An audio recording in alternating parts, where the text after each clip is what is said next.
Everyone, I'm Shakara Maybone, I'm Jack Williams. and welcome to Reeling It In, a podcast where we take a moment to reel in the best and worst film while keeping our commentary 100% real. So grab your popcorn and let's reel it in. Hi, everyone. You may know me as Shakira from the award-winning podcast All Shades of Chocolate. I am just here today because me and Jack decided to start a new film podcast because we don't really do film reviews in our paper. So we were just well, it would be cool to start a podcast and just talk about films and how we think about it and things like that.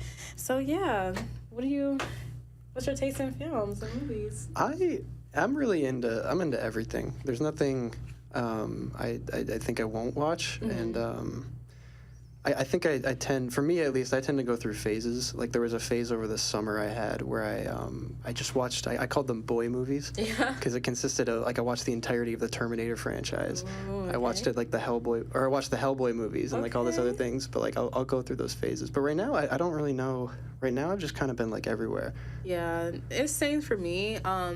But my top genre of a movie has to be thrillers. I love thrillers. No, I have not seen John Wick. Wait, I lie. I have seen John Wick. I've seen the first one, but I don't know. I don't really like that movie.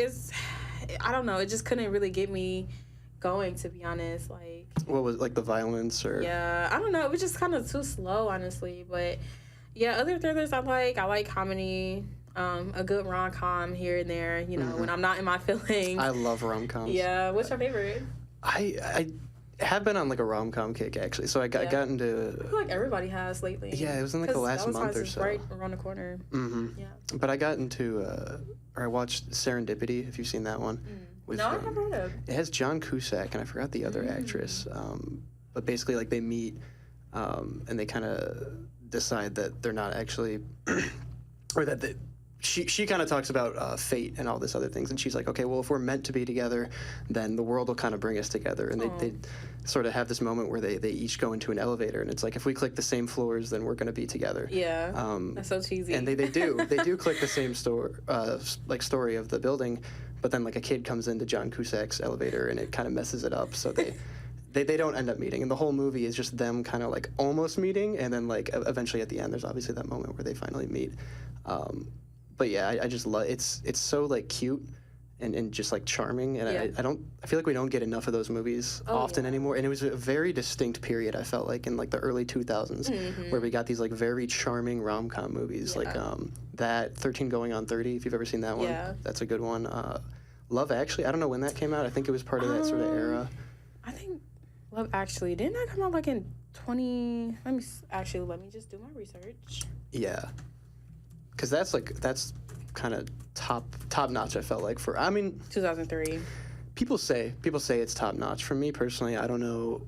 It wasn't my favorite rom com. I get the hype surrounding it. It's you got Liam Neeson. All those big actors and actresses at the time. But yeah, I don't. It didn't do it as much for me. I think as I hoped it to. But it was still a very solid rom com and very very definitive of that era. Oh, yeah.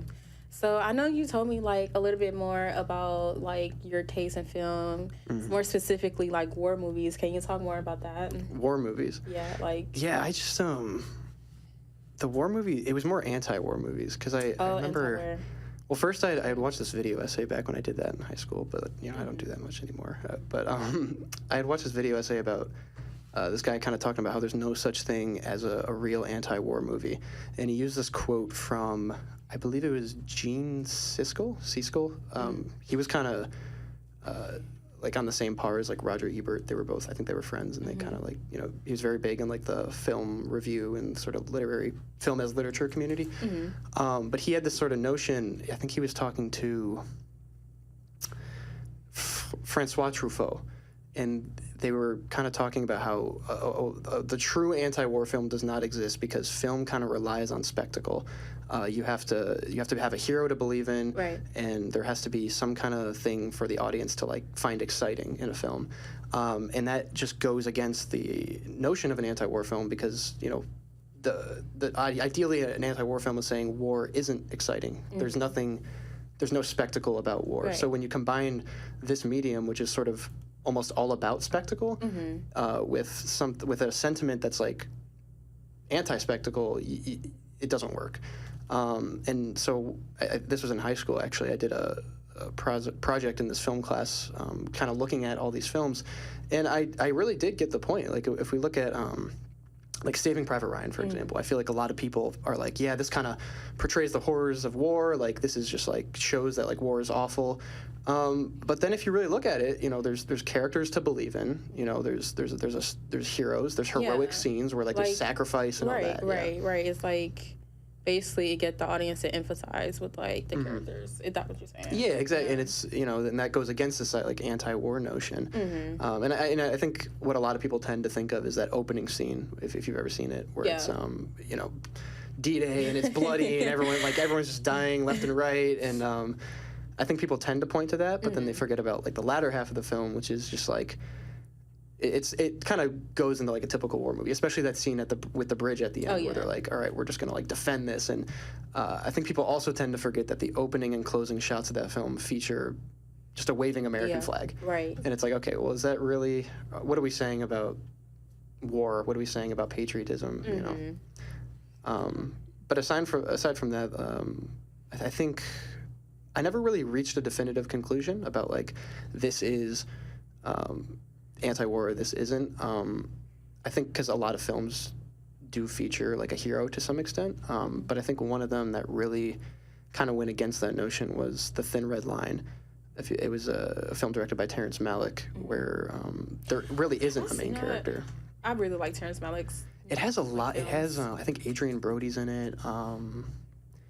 Forgot who. I think John Travolta's in it too. Oh yeah. But Terrence Malick, I think what he does in his films kind of works for that kind of genre, for the anti-war genre, if you want to call it, in the sense that he makes his films in a way where he can totally mismatch different aspects of the film, and like the final cut, the final copy of the film may be completely different from what the original script was. Right. Like I think it was maybe Adrian Brody's character in that film. He was written as like the main character. And then when they saw the story goes, or the story as I read it sort of goes, that when they showed up at the premiere, he was kind of sidelined. Like he wasn't the main character anymore. So I feel like the way, when it's written in that way, it does kind of work a little bit, because it's like, okay, you're kind of showing this notion that there are no heroes in war, there's no main characters in war. It's just, everybody's just there. Yeah. Yeah. See, and that's why, like, I really love film, because, I don't know, it's just, like, this form of escapism for me. Like, growing up, I grew up with my grandma, so I watched, like, mainly, like, older movies, like, from the 50s to the 70s, 80s, and stuff like that. And, I just really just got into film. And so when you, like, first got into film? I don't. So my brother was actually the first one to get into film. I can see that. Yeah. No, if you know Matt, he's very, and he started watching all these movies, and I think the one movie he kept talking about was Blade Runner. He would talk about Blade Runner all the time, because he really liked Blade Runner. And I think it was maybe in middle school, or I'd say middle school is when he was like, we need to watch Blade Runner. And, you know, me being in middle school, I was like, I don't want to. Boring. Yeah, boring movie. And he actually, yeah, exactly. And he showed me the second one, 2049. Which, you know, you don't really have to watch them in order, the Blade Runner movies, but I think that was sort of my introduction into film. And then, of course, you know, I kind of got into, like, the Interstellar and, you know, all the other, I guess, basic film bro movies. Yeah. Listen, I'm a basic girly. I mean, I watch indie films every now and then, but I'm so basic. I, mainly watch blockbusters, so it's cool. Yeah, and that notion of basic is really interesting, or how we define sort of like basic. And yeah, you know, like, what do you consider basic? Basic, I mean, like film franchises, for example, like Fast and the Furious and like Harry Potter or like Shrek. I mean, to me, that's basic. Yeah. I mean, if you can't find a film that's like nobody knows about, like, that's not basic. That's just like out of the box, you know. That's why I said, like, I really like indie films, because you could really mention like a movie, like, I don't know if you ever seen it. It's called The Watermelon Woman by Cheryl Bloom. No.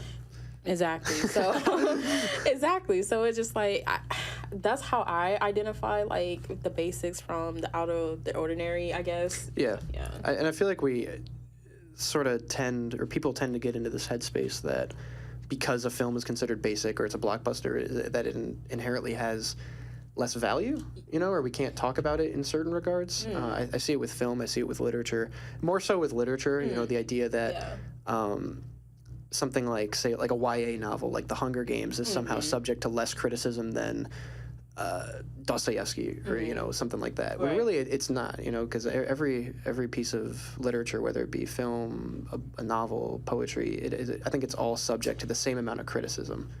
And just because it's more mainstream or more accessible doesn't mean that we can't talk as deeply. Yeah. Oh yeah. So what's your top 4 movies? Top 4. So I do have a letterbox, so it does make it really easy for me. Okay. Right after this episode, I promise I want to make a letterbox. I'm sorry. Letterbox I feel like it's really taken hold in recent years, or maybe just for me because I've not recently gotten. I've had it for a few years, but I feel like people have talked about it a lot more lately. I don't know when the app was created, but I feel like everybody weirdly have it now. I feel left out because even people who aren't super into film, I've noticed people who aren't really considered cinephiles or whatever have started getting into Letterboxd, and I love it because it's great. I think everyone should be able to talk about movies, or everyone should want to talk about movies and stuff like that. But, for me, on my Letterboxd, top 4, Mishima by Paul Schrader. Great movie. It's about a writer, a Japanese writer named Yukio Mishima. I don't know if I'm pronouncing that fully correctly, but he was this very interesting figure. He developed kind of this personality, and then he wrote a lot of books relating to life, death, sex, how all these things kind of relate in relation to the human condition. And then at the end of his life, this is post World War II. He had decided that he wanted to bring back sort of the emperor in Japan in that system. And he went to a military base and tried to rally a bunch of troops to join his cause. And when they kind of mocked him and didn't want to join his cause, he committed suicide. So the movie is told through four of his novels and stories that he had written, while also kind of following him on the last day of his life. And it's written and directed by Paul Schrader, so it's who I think is kind of perfect for that. Yeah. Schrader does a lot of character studies. That's kind of what he's best at. Taxi Driver. His recent film Oh Canada, which I saw at TIFF, amazing. Okay, nice. How about you? What's your... So, my number 1 is a Wes Anderson film, Fantastic Mr. Fox. I'm Great sorry, I love animation. I'm such a big kid. My second is Proud Mary. It's by Babak Nafahari. I think that's... My bad for butchering your name, bro. Third, it has to be a Chris Columbus film, Mrs. Doubtfire. Yep, classic. Love that. Love Robin Williams, R.I.P. I cried when that man died. I remember that. Yeah. I literally cried. That was such a sad day for me. No, it was. He was not even funny. Not 4th. I really have a 4th. Those are my top 3. There you go. I cheated.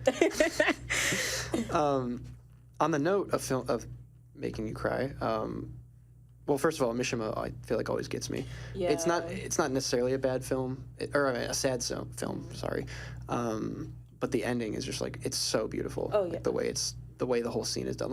Schrader handles it with such delicacy. But I feel the next on my top 4, Beginners by Mike Mills, which I actually just rewatched, and of course it made me cry again. And it was funny this time. You like tearjerkers? Yeah, I do. I really do. And I've watched, every time I watch this, I cry. I watched it the other day, and I had to be at Zap Zone in an hour, and I was crying to this movie, and I was I need to. No way. But that one's about Ewan McGregor, who you're probably familiar with. Yeah. It follows him in 2 points of his life. Before his dad passes away, his dad is played by Christopher Plummer, and after his dad passes away. And the latter kind of shows his life. He meets this girl who, I'm blanking on her name, but she played, I think it's Melanie Laurent. She played Shosanna in Inglourious Bastards. But it sort of follows his life after his dad died, and he meets this girl, and he's trying to kind of grapple with this multiple aspects of his life, his dad dying, his relationship with women, and then it shows before his dad died. his dad had came out as homosexual. At the age of like 80 or something, and he started living like this sort of like very like openly gay life, and he joined all these like you would have thought he was like in his 20s. So it kind of like bounces back and forth between these like two parts of his life, and you know his dad's gonna die because like they say it at the start. He's like, this is what my dad was wearing when he told me like he had cancer. This is like where he was when he died, and then the ending, like near the end, they show him pass away, and it is so like it still So gets sad. you, like even though like you know what's gonna happen. And it still gets me every time. You know, I lied. My favorite, another, well, this is the last one. It's called The Revenant. Have you seen it before? Is that the bear one? Yeah. Yes. Yeah. Yeah. I love that one. Listen, when I saw it the first time and he got, Leonardo DiCaprio, he got attacked by that bear, I was like, yeah, there's no way. I thought he was a goner. That movie's crazy. No, there's like scenes where where like the bear starts attacking them and they shoot it like twice and it just like tanks it. Yeah, and I heard he was like literally just getting yanked all over like with the, you know. Yeah. Yeah. I was just like, wow, that's so I remember crazy. I think it was at the Oscars when that film was like nominated. They had a guy dressed up as a bear, like I think in the audience. Yeah. I remember that. And they were like, "Oh, it's the bear from the Revenant." That's definitely a good one. Speaking of the Oscars, are you excited for it? I feel like with every passing year, the Oscars have just been increasingly more like. I don't know if I don't even think I watched it Will last Smith year. saved it. I'm sorry, with his stunt. Yeah, I think that was probably the last year I watched it actually. But, Really? Yeah. Yeah. No, I mean the obviously Amelia Perez is hot on the discussions. There's that scene going around Twitter, Instagram from Amelia Perez with the song. What's the song again? Hello, nice to meet you. Oh, yeah. That one, and people are talking about how like bad it was, which I don't think it's the greatest movie, especially like I don't think that scene alone kind of shows why it's not great. I think it's a very neoliberal perspective of the Mexican experience, the trans experience. This is what that's like stuff I've heard from my friend, and it's just sad. Like it got so many nominations, and there's other film. There was I saw the TV Glow. There was Queer that both came out this year, and they were both phenomenal. Sort of discussions of what it means to be like non-binary, trans, gay, and you know they kind of got snubbed, and it's kind of sad to see that. I think it kind of shows that the Academy's sort of priorities. It's just still, how can I say this in the most respectful way? Closed-minded, I would say. Yeah. I mean, it's subscribing to a very like, I mean, I don't want to sound like, I don't know, but there's an agenda there. There's a neoliberal agenda, and it's kind of falling in line with that, which is sad because there are films that are taking risks that are having sort of more thoughtful discussions about those experiences, and it's sad to see them kind of just go unnoticed by the Academy.